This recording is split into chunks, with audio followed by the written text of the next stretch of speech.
Привет, друзья! Меня зовут Тихон, и сегодня мы приготовим необычный шашлык из говядины с картофелем. У меня здесь примерно 1,5 килограмма говядины для запекания. Но первым делом нам нужно поставить картофель вариться, что мы с вами сделали.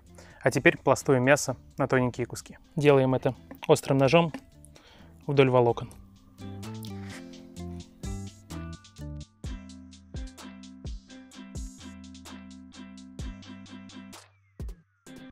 И это мясо нам нужно хорошенько отбить.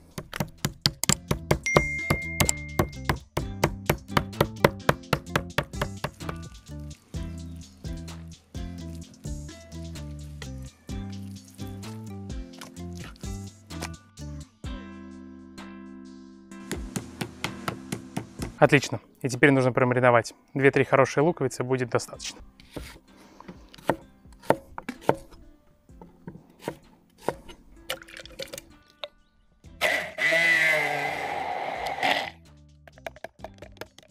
И отжимаем получившуюся луковую кашу прямо на мясо.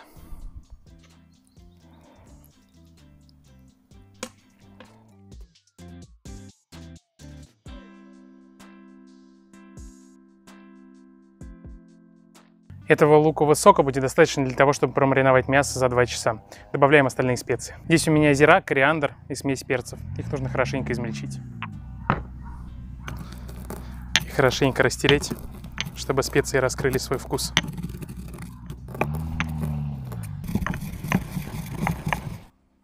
Красота. Ну, конечно, хорошенько посолить.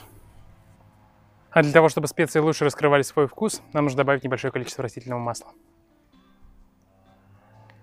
И хорошенько все перемешать.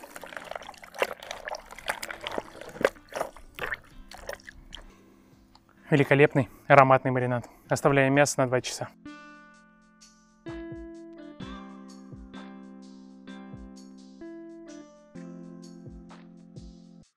Тем временем у нас сварилась картошка. Я слил воду и дал ей остыть в течение 15 минут. Теперь ее нужно почистить. Можно поиграть в горячую картошку.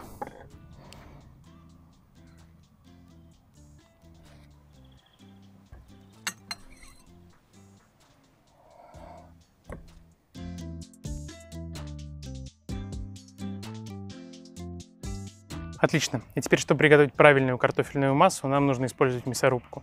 Никакие блендеры и толкушки не дадут вам нужную консистенцию. Вы скорее получите клей для обоев, поэтому только мясорубка.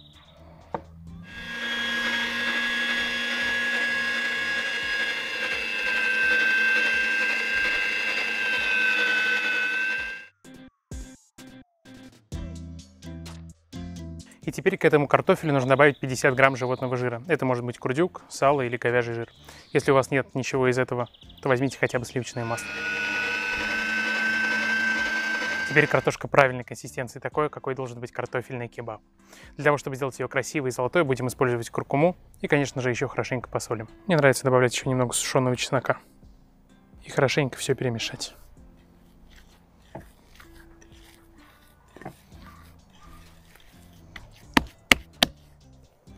Золотая картошечка. Можем переходить к сборке нашего слоеного шашлыка. Говядина у нас промариновалась, картошка у нас есть. Курдюк нужно порезать тоненькими пластинами.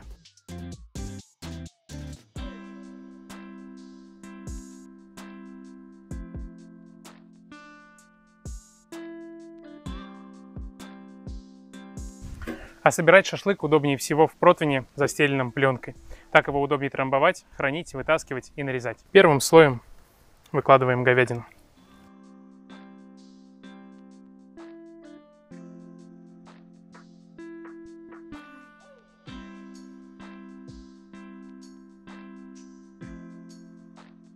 Теперь у нас идут тонкие слои курдюка.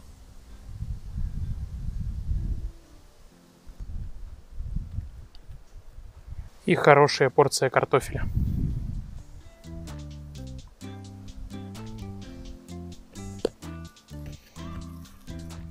И в обратном порядке курдюк и говядину.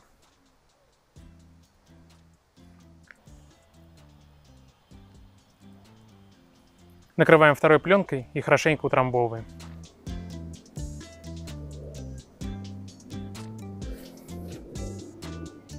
В таком состоянии наш слоеный торт нужно немножко подморозить. Примерно полчаса, максимум 1 час в морозилке, для того, чтобы было удобно нарезать.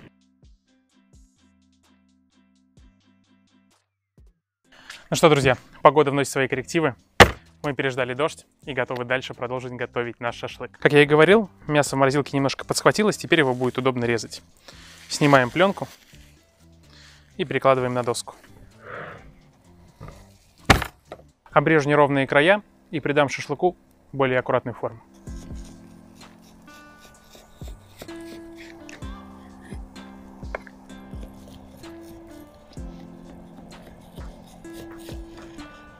И теперь нарезаем на порционные полоски и на маленькие куски.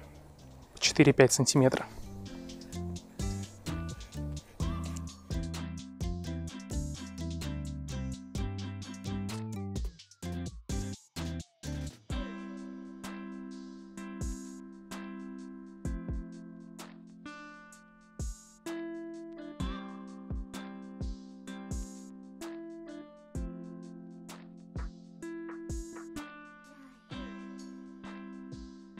Друзья, к сожалению, сегодня не только дождь, но и техника мешает нам показать вам этот рецепт.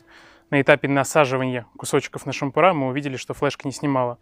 К сожалению, этот момент мы вам уже не покажем, но смысл, думаю, понятен. Маленький кусочек один за одним насаживается на шампур. Посмотрите, что по итогу у вас должно получиться.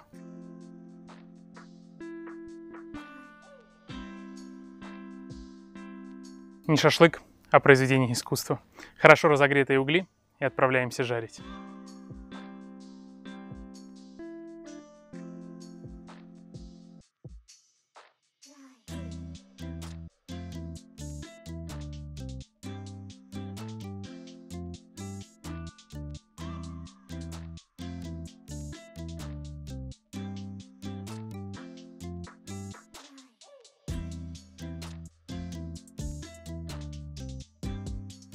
Друзья, спасибо за вашу поддержку, за ваши лайки, комментарии и репосты.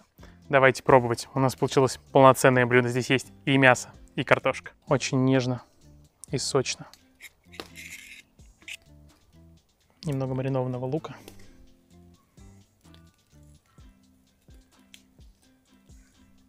Сразу хочется сказать про картофель. Он получается очень насыщенным и вкусным, потому что впитывает в себя все соки, которые выделяет мясо. Он бесподобный.